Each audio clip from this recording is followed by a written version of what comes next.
Hi, friends. Welcome to DBC Inc. Live. You are joining our Thursday night free PD, and we are so excited that you're here. I am Tara. I'll be your host tonight. We have Vicki Wilson in the house. Super excited to have her in the house. Vicki. Hi, Tara. Hi, everyone.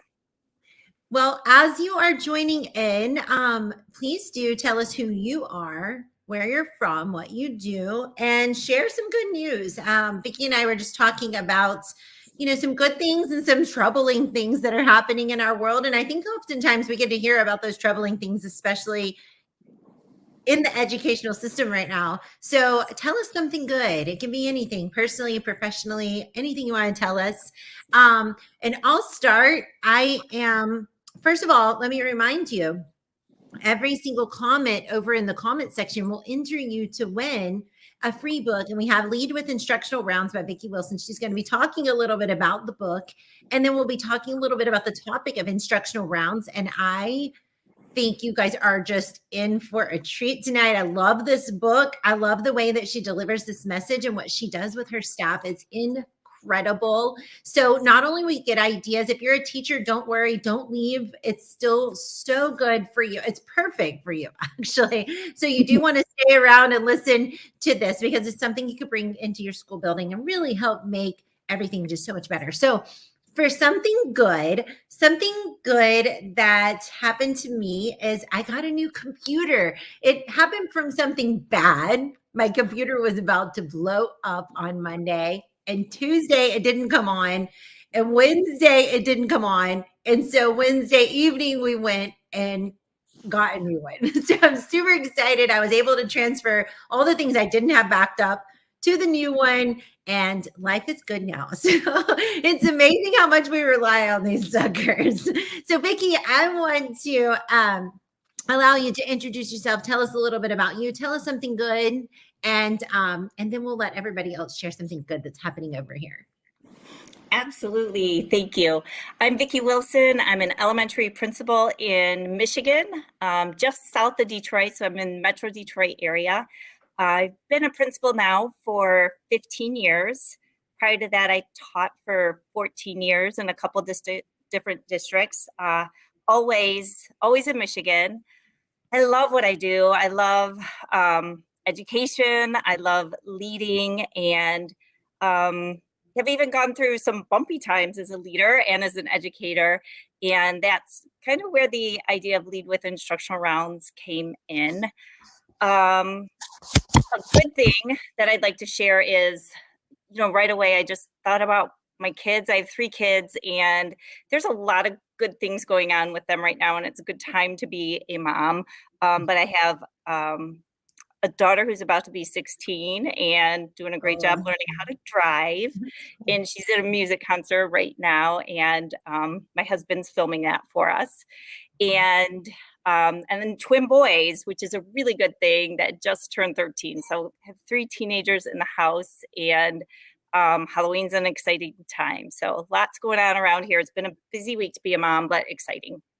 Oh, sounds like so much fun, actually. It's so wild how much you miss all the commotion of a teenager being around teenagers. You have teenagers. I had just one, but having the only child meant all the kids came over here, hang out here, and so I always had a lot of teenage boys hanging out here, and I miss all that commotion. Like, we just don't have it. It's so quiet all the time now. I thought I would love that, but honestly, I miss that. I miss the Halloween week when everybody's like scrounging to try to figure out what they're going to be wearing. And yeah. Right. And just coming off of homecoming, that was like a big deal. Now that I have teenagers, we had homecoming, and now moving into Halloween, and it's exciting. They're into so much right now. So much fun. So much fun. So I'm loving all the things over here. Yes, I agree with you, Lorraine. She is a rock star. I was telling Vicki the other day in our TLAP chat on Monday night, I would love to be a member of her school building. It just sounds so fun. When I read her book, I thought the same thing. So Vicki, without further delays, I would love to dive into your book. I know that's not like we're talking about the topic of instructional rounds, but Somebody's going to win one of these books. And so, what were you hoping the readers would gain from the book? And just give me a short little summary of what you were hoping the readers would gain from the book, just in case they've never read it before. And by the way, as she's speaking, or later when we're not speaking, you can check the link above or below this video, depending on where you're watching, and you can actually read the first few chapters for free. And we provide that on our website. So be sure and check that out too. So Vicki, tell us a little bit about the book. Yeah, so the whole idea behind Instructional Rounds is just that, I guess that idea about learning being social, learning being collaborative, and we know that for our students, but it's the same for adult learners, and it's putting that idea of what we do for students about making learning social and collaborative and doing it for adults. It's breaking down the walls of our classrooms and the silos that we have in these individual rooms and spaces.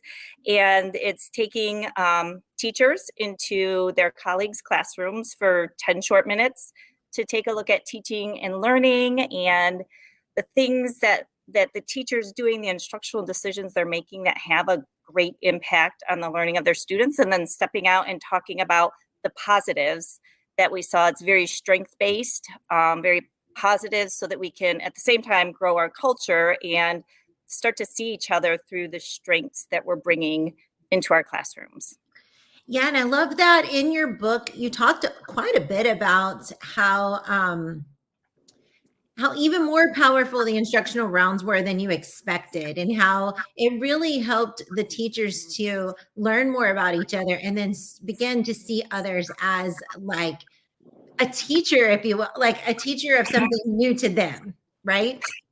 Absolutely. You know, when we launched this, we had just gone through a merger of our school and another school. So it was kind of tough times, and we needed to work on culture. So bringing people into each other's classrooms helped us to see, regardless from what school we came from before, the strengths that we're all bringing into the classroom. And we learned so much from each other. It was really important to, when we launched it, to shift it into having a very positive approach to it. We looked for positives, we gave feedback on the positives, and we had a strong commitment that would be all that we talk about are the positives that we're seeing in the class. And there's just so much to learn from the strengths of other people. It's so true. And two, I mean, just get great ideas. I love what Kristen had to say here. Amy, I'm with you. I love wish all schools could do this, right? Could focus in this area. But Kristen said, I love visiting other classrooms, and I did too, but it's like you never had the time. And I mean, right now it's kind of a little hard, you know, with teacher shortage, things like that. But how were you able to make time in a normal setting for the teachers to be able to do this and stay consistent with it? Absolutely. You know, part of it is like creating a system in your school where this is a regular process. So, you know, when we do it, we first started about doing it quarterly, and then we moved it really quickly into once a month. So once a month, all teachers have an opportunity to just step out of the chaos of their classrooms and go and look at other teachers' classrooms and talk about learning. We typically, what I would do is request 4 substitute teachers, and I would do it way in advance so that I could get those teachers in. I do a morning set of rounds, which would last about an hour and a half, hour and 45 minutes. Then I'd use those same subs to release teams for PLC work, for teachers to mentor. So we'd take advantage of every professional opportunity we had with having those subs in the building. Sometimes I'd get 4, sometimes I'd get 3, sometimes I'd get 2, but we'd move with whatever we could get. Then in the afternoon, we'd do another hour and a half, hour 45 of another set of rounds, more teachers, more classrooms going through. So we would get 8 classrooms that we'd visit, and anywhere between 6 and 10 teachers would go on the rounds in the course of the day. The other thing that was really helpful too is I always raise my hand to having student teachers in the building, and that is such a good opportunity because You don't need a sub for that. The student teacher will go on the morning round, and their cooperating teacher might go on the afternoon round. Nice. And it's free. I don't need a sub to cover that, or I'm bringing more people on the rounds.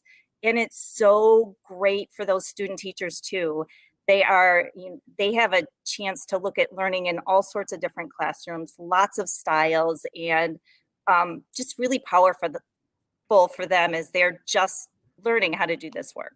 Yeah, and also for us to learn from them. I mean, I feel like a lot of times I always volunteered to have student teachers in my classroom. I loved it. And I loved having them. I just still think I one day might want to teach teachers. I love it. I mean, I kind of get to, but like in that way. One of the things I loved about having the student teachers is how much they would teach me. I mean, yes, I taught them so many things, but they always brought these cool ideas that like I had never even thought of. Their creativity was, if you ever could just tap into it and let them kind of roll with it, even if you knew the lesson was going to be slightly disastrous, there was always something cool to learn from what they had to bring to the table too. So I really love that. Amy, thanks for asking that question. Amy asked if we're doing this during COVID times. We are about to launch our first rounds after COVID. I'll be honest that during COVID, we pressed pause for that year, all last year. We did rounds until we went into COVID, that emergency shutdown there. We talked about it, like we thought about it, like, do we do it in our virtual setting? Do we do video? But to be honest, there was so much new and so much we had to figure out. We pressed pause on rounds for a year and are super excited that we are about to launch our first one. We would have done an October one, but I was still fitting and finishing all the staffing. So I didn't have the opportunity to have enough staffing to get subs, but we're ready for November and super excited for our first rounds and committed to do it once a month starting next week. And I think it's such a perfect time right now to get this going again. Like, we've gone through a lot of changes. We're doing things a little bit differently in our classrooms now, and it's really important. We've also been super isolated, and it's really important that we don't allow ourselves to be so isolated right now, that we're not seeing some of the shifts and changes that are happening and how colleagues are implementing. So right now, I think is a great time to get this going as things are changing, and it's just really powerful work. I hope you consider doing it. Yes, definitely. Kristen had another question about, the sub situation. How do you build a culture of wanting to use subs for this? That I think I'm understanding what you're saying there. I think a lot of teachers are kind of like, I've got to get my reading groups in. I've got to do this, and to step out of my classroom right now for an hour and a half, I'm going to miss too much. My kids need me, and I think it's really important that you remind yourself, that you remind your staff that it is worth that hour and a half to get out and look at what's happening in other classrooms, because you're going to get something really, really good for you that you can take away and take back to your students. And it's also a nice little break. It's a nice way to validate the work that's happening in our school. And, we started to learn something that we didn't expect is we started to see the interdependence that we had within our school. A fifth grade teacher could see what kindergarten was doing as they're starting to write, and how that's a stepping stone. And we started to see this vertical interdependence that we all had. And I think not being able to see that, or seeing your role in the big picture, is a loss. So when you have a chance to do it, you just really need to encourage them to jump in and do it. Promise them that it'll be positive, never evaluative, always voluntary. Take all the threats off the table, the worries off the table, because there's no need for any of the threats or the negativity. Yeah, definitely. I know when we did this here in Lawrence at 2 different schools where I was a coach, I organized our rounds, like when we would go and who was going to be going. One of the things I found that was so exciting is during our staff meetings, the teachers started shouting each other out. So we always started with positivity, and anybody could shout out any positive notes at the onset. That's just how we started every meeting. And I loved that the things they were shouting out each other for was stuff that they learned during instructional rounds. And it's just a great way, like you said, to build culture. It actually, you gain so much from such a short amount of time. Not only is it PD for your teachers, but also it's team building, you know. Absolutely. And they do see each other in such a positive light and shout each other out. Oftentimes, one of my favorite things is, like I said, we'll do a rounds in the morning, and I may be taking a teacher on a round who's opening their class later on in the afternoon. So we may be going in that classroom in the next set of rounds. And so often I see a teacher take something they learned in the morning and they demonstrate it with their completely different grade level later on that day, which is speaks how we're able to make it safe and worth taking risks. Just hours after learning something, they're already presenting it, or they're doing it in their classroom in front of the 8 adults that just walked in the door and are watching it happening. So, it's first implementation, but they're diving in anyway. Love that. I love that so much. Like instant implementation. That's when you know, like they're getting some great learning. I mean, when you come back from a PD and you can immediately implement whatever you just learned, that's amazing. But that morning you learn something from another peer and then you just put it right into practice. That's amazing. I love that. So Vicki, I know you were going to talk to us a little bit about instructional rounds. Did you want to dive deeper, or did you have some specific things you wanted to talk about, or over in our comment section, if you out listening have more questions, put them over in the comments. We'll see if Vicki can help us field some of those. Yeah, absolutely. Put those comments in. I'll keep going. Tara, you mentioned right in the beginning, there were some benefits that we were hoping to get that we did, but also those unintended benefits too. And I think that was super powerful. I have to say, the first time we implemented it, I planned it on a day that we would have had that we have a staff meeting. And my hope was, all these brave pioneers and trailblazers that jumped on and wanted to get it going right away. I wanted to be able to validate them and have them talk about what happened, but also I was prepared. It was our first implementation, and I had a whole different agenda ready for the staff meeting if it didn't go quite as planned and we had to rework everything. But it was so great. So that after that first round, we had the staff meeting, and I invited the teachers who were observers that went in and saw learning happening in other classrooms to talk about what they saw. And just as you said, like they filled each other's buckets and just, in so-and-so's room, I saw this and I learned this, and then later I tried. And so all of our observers shared these things, and our hosts felt amazing. And it was a great way to validate them. Then our host started talking because, that's usually where the fear comes in. Like, I'm going to open and expose myself for, 8 to 10 people that walk in my room in a minute here. And they did even initially say, I was nervous at first, but I focused on my kids and I just did what I do. And the next thing I knew, they were gone, and, and they felt really good about it and proud of their kids. Our students are really proud of it. They've learned very much that people walk in and out of their classrooms all the time, and they continue to learn. So it's really become a culture for our students too, that at our school, our adults are always learning too, and our classroom doors are always open for adult learners. I love that. So this is so not exactly relevant, but it reminds me of it, how much the students get involved in the adults coming into the classroom. My classroom from my first year on was starting mid-year in December, all the way for all 5 of my years in that grade level. I was a model classroom for new curriculum. So it was fun. We adopted several different, we adopted science, ELA, math. We had them like one after each other.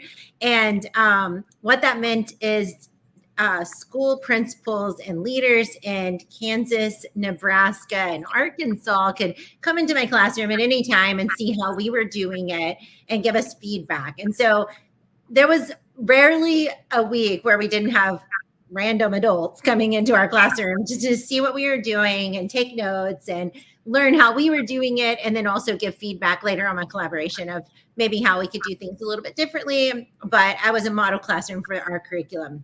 Anyways, fun thing is I'm like, hey, if we're going to do this, because I'm always volunteering for whatever, I loved it. But we had a greeter. One of our classroom jobs for the students was a greeter. And I remember Douglas, like they took it very serious. If they were the greeter, they like would dress like in their best, which oftentimes was a t-shirt and a tie. You know, it was so funny. They're like third grade. And they would walk up, shake their hand and say, welcome to our class, because they didn't want to interrupt my teaching. I didn't want to stop to say, you know, welcome to our classroom or whatever.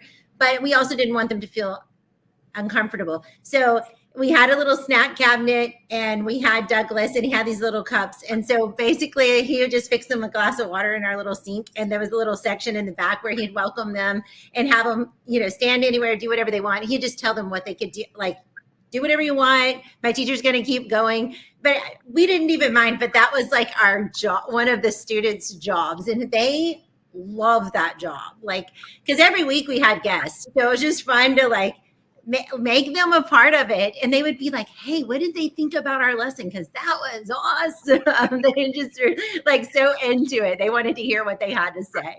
So I think adding the kids in is so important. Yeah, the kids really, really love getting involved in it too. They, a worry a lot of times that our teachers will have is, you know, I've got some behaviors going on in my room. I'm a little nervous about that. And we all know we've got a lot of behaviors going on right now.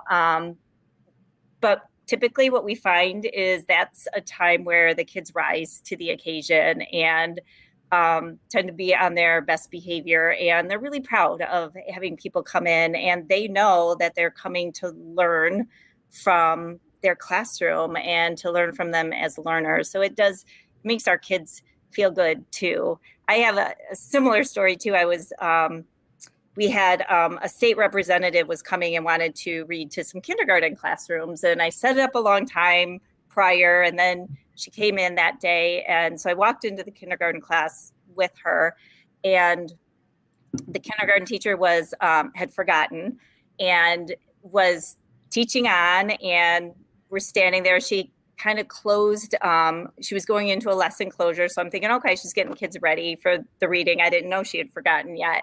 And got the kids on the floor, and then she introduces the next lesson. And I'm like, Mrs. So-and-so, this is state representative, and she's here to read to your class. And she's like, oh my gosh, I thought you were bringing someone in to do some instructional rounds. We were just carrying on. Like the kids didn't miss a beat. The teacher didn't miss a beat. They weren't expecting us, but they just roll with it because that's how we do it. They're so used to it. And the weirdest thing about our building was so strange. We had an open concept. It was like way back in the day that our school was modeling this like new thing, like open concept. So my room, the two model classrooms, which were in the front of the building, literally had no wall. Like as soon as you walk into the front door, there's like a some plants like growing in the middle. And then right around that, you could just walk right into the classroom. And it's literally like you said, people came in so often. I never wanted to stop and ask why they were here. So that's when we had a greeter. They went and checked everything out. And if the people actually needed me, then they would come like interrupt the lesson. But most of the time they were there for observing.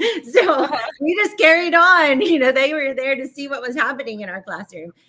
I love that though. I love that the kids are just like, welcome to our place. This is what we do. So we have a few questions over here, Vicki. Like if you can't get subs and other ideas to have during the plan time, we actually started like that in Topeka. By the time I came over to Lawrence, we were able to get subs, but when we started at very first, it was just a couple. We only did grade level teams, and we would go during plan times, and we would also do that only once a quarter. Yeah, another school that I work with did the same thing. They weren't, they decided not to go the sub route. and they just had smaller groups, and when they had common planning, and they go on a 45-minute round together and hit up just a couple of classes or 3 classes, and there's a way to do it. I think it's a little different than just going in on your own as an observation, because some of the magic that I think happens is you're all looking at learning, and you're in that classroom, and you're all seeing a little bit different things, because it's a 3-dimensional world, a 4-dimensional, and so you're all looking in different areas, or interacting with different kids and looking at what's on the walls in the classroom.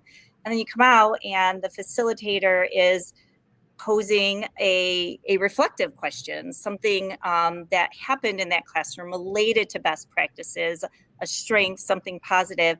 And then those people in that small group will have dialogue and discussion around it and talk about the impact that that's having on learning. And so I think that's the other really important piece beyond just observing is, you're self-reflecting as you're in there observing. And then you come out and someone's posing that question that's getting into best practices and deep dialogue. And, if your district has been learning about increasing rigor, and then you're in a classroom and you see a great example of a teacher raising rigor, for sure you're going to come out and talk about that. How did this teacher move the level of rigor up to another depth of knowledge 3, and then you can all talk about it, and then the impact that had on the students and their learning. I love that. And I also think one of the things you're talking about is the facilitator. Did you determine who was going to be the facilitator, or was it somebody different each time, or was it always at one of our schools? Like I said, I was classroom teacher and then an instructional coach that moved into administration. But at one point as instructional coach, I was always the facilitator. But I'm wondering if you had how you decided who was your facilitator.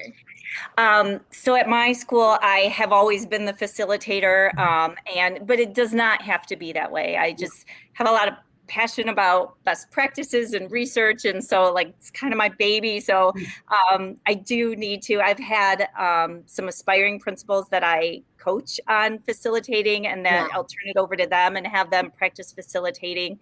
But it does not have to be the administrator at all. I think you need someone that has good, strong knowledge about practices, instructional practices, and research, and then how to pose those questions that'll bring out the rich dialogue. I think it's great to have someone that knows your staff, so that you have an idea of, what your building's working on, what this individual, oftentimes if I have a lot of new teachers or student teachers in a group, anytime I see some positive classroom management techniques, we always bring that, or engagement, we always bring that into the conversation, because that's what our younger, our more novice teachers are needing, or our new teachers are needing. So you want to know your people and know practices. So who is the best person to do that? And maybe there's several people on your staff that are strong at doing that.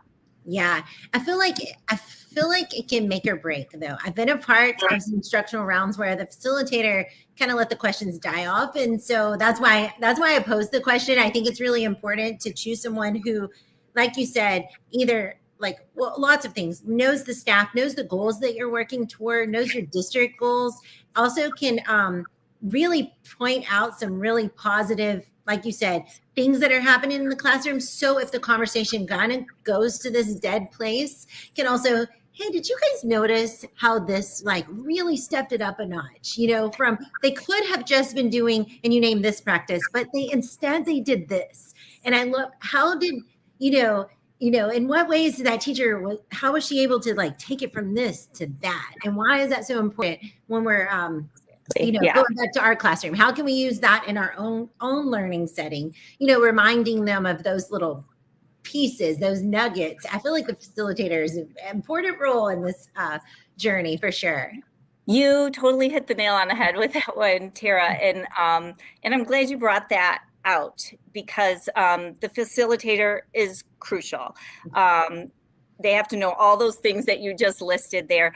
But at the same time, like your facilitator, and when I'm working with facilitators, like they have a whole different lens that they're walking into that classroom with. So you're bringing in these observers, and your observers are thinking about teaching and learning, and they're in self-reflection and how might I apply this, or that's an amazing anchor chart. I need to take a picture of that and use that in my class, you know. So that's their lens, but your facilitator's like, all right, what am I seeing and how does it relate to best practices?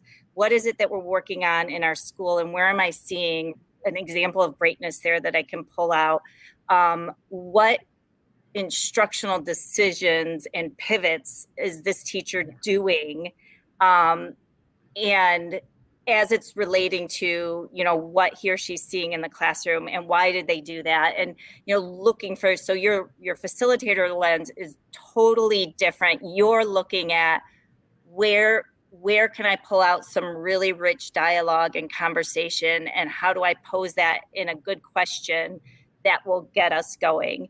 And so our conversations are only 5 minutes in the hallway. You only need 1 or 2 really good questions. Sometimes it doesn't go beyond 1. I always plan a third just in case the 2 go dead. Yeah. But I never get to that third. I just always want to be prepared for it. Same. And I love what you said too, just helping whatever question you pose, like bringing it back to them of how they can take that thing and use it in their own learning setting. Like, how did this make such a difference? And how either are we already doing that in our learning setting, or how can we take something with that same? Because one of the things, like our 6th grade teachers learning from our preschool teachers, I'm like, man, there are so many things for us to learn right here, you know, like, and reminding them, you know, we can take this little piece and how do we take that? Because it really met the target that we were going for, or this goal that our school was going for. When we were on probation, I was a Title I school. We had some issues before. And, you know, how do we help us to get to that next level? And they were learning things from the lower grade levels and taking bits and pieces and nuggets and teaching strategies that they can instantly implement at the upper grade level. So I love instructional rounds. I could talk about them all day. But I know. Can I tell one more quick story about what you just said? So I love this one. I took a group in, and I had a young 5s teacher. So she's teaching 4 and 5-year-olds, and we were in a 4th grade classroom. And the 4th grade teacher was doing a total participation technique of inside-outside circles, and they were solving math problems, and they would go to the next person and talk about their strategies, and then the next person in their inside-outside circles. So then our young 5s teacher really wanted to have that type of total participation, but she didn't think her 4-year-olds can manage an inside-outside circle and rotate one of those through.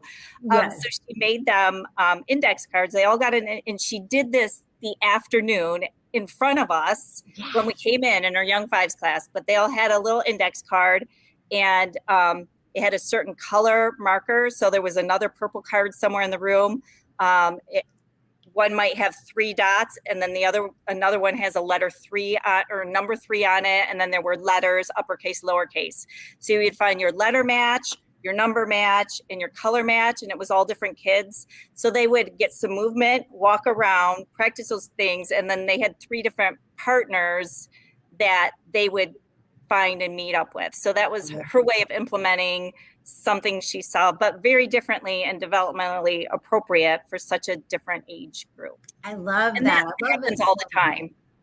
It's so amazing. It's definitely, I love what, I think it was, who was it over here? Yeah, it might've been Lorraine.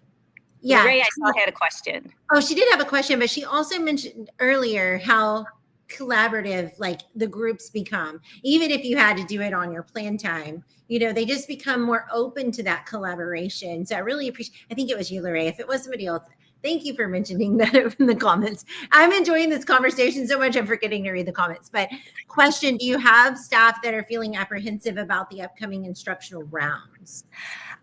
Thank you for asking that, Lorraine. I have a lot of new staff this year, and some staff that came last year too. So I probably have about 4 or 5 people that have not on our staff that haven't done instructional rounds yet. They are a little apprehensive. Like I pulled them in and just had a new teacher meeting with them and spent some time talking to them about it. And, one thing I always do is let people know if you're not ready yet, just wait. Wait until you're ready and ask questions and talk to other teachers about it. If they're still apprehensive, I remind them that be an observer for as many times as you want before you volunteer to host, and that's perfectly all right because observing's a little bit low threat is very low threat, and not that being a host is high threat. We set it up so there's no threat at all, but it's still there's apprehension, like bringing people in my room. So you just give people what they need and meet them where they're at. I never mandate or tell them they have to, but I do invite and I do encourage, and when they're ready, they jump on board. Yeah.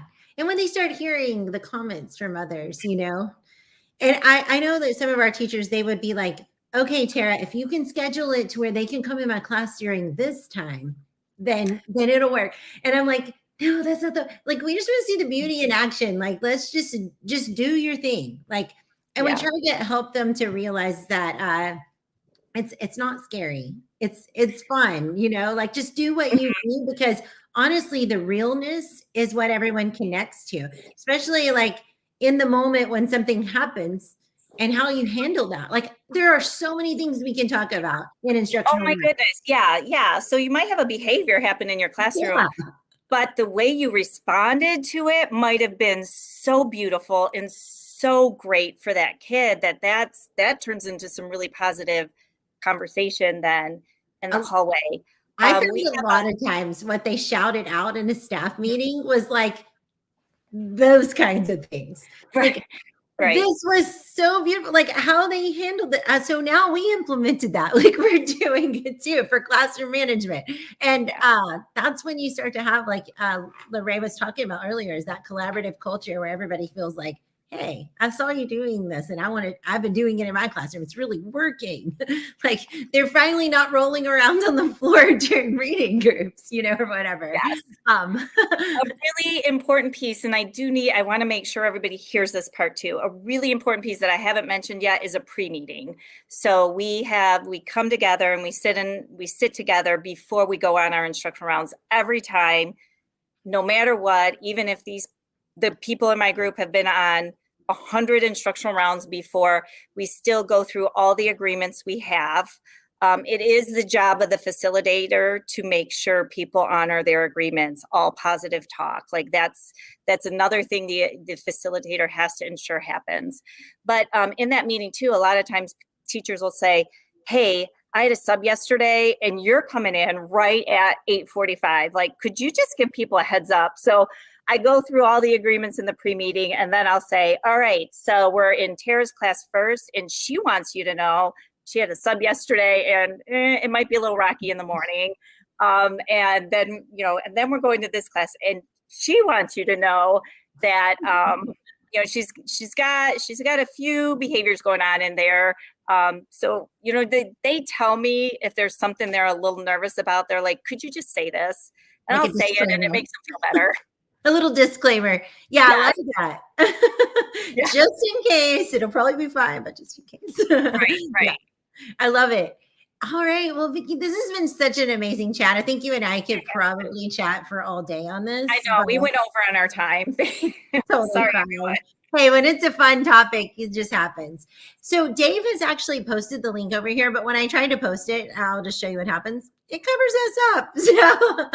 So be sure and check out that link over in the comment section. It's also above or below this video. And Vicki, if they want to connect with you and they start doing instructional rounds, they have questions, they read your book, they're in question of how can they connect with you? Absolutely. So probably the easiest way to connect with me would be on Twitter.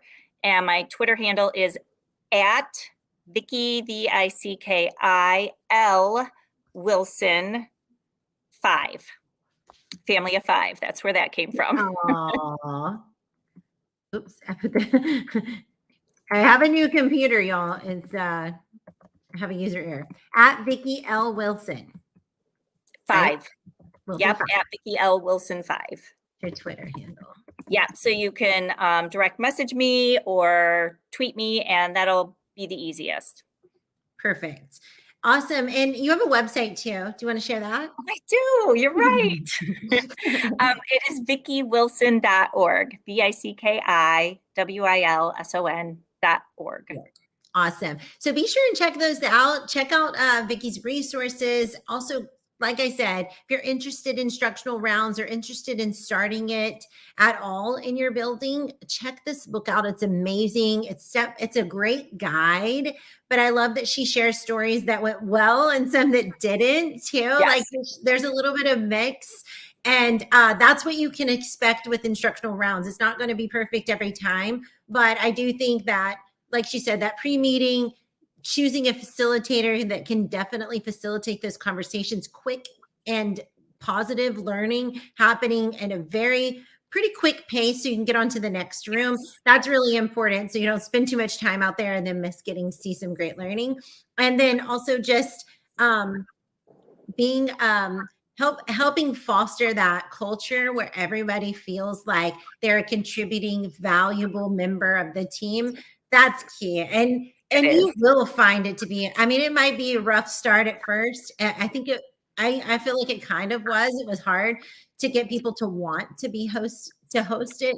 But after not very long, and once, like I said, the one school, when we had to have instructional, like we didn't have a choice. That was part of our plan. Got it. We didn't have a choice on that one. But most of the other two schools, and especially when it became a district coach, all schools had a choice, like if they wanted to be the host. And I think that's always nice because they can jump on board when it feels comfortable. Absolutely.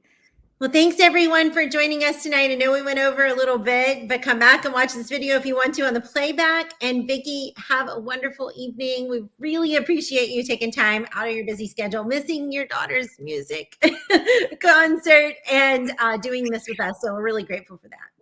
Absolutely. Thank you. She didn't want me there. Remember, like she's about to turn 16. Oh, yeah, that's true. Let her watch it on the win for her. It's true. It's true. She's like one less parent. Right. I've been there. Awesome. Well, have a great night, everyone. Remember, next week, same place, same time. And remember, one of you is going to win this book, and we'll announce those winners tomorrow. So thank you, everyone. Have a great night. Thanks. Bye-bye.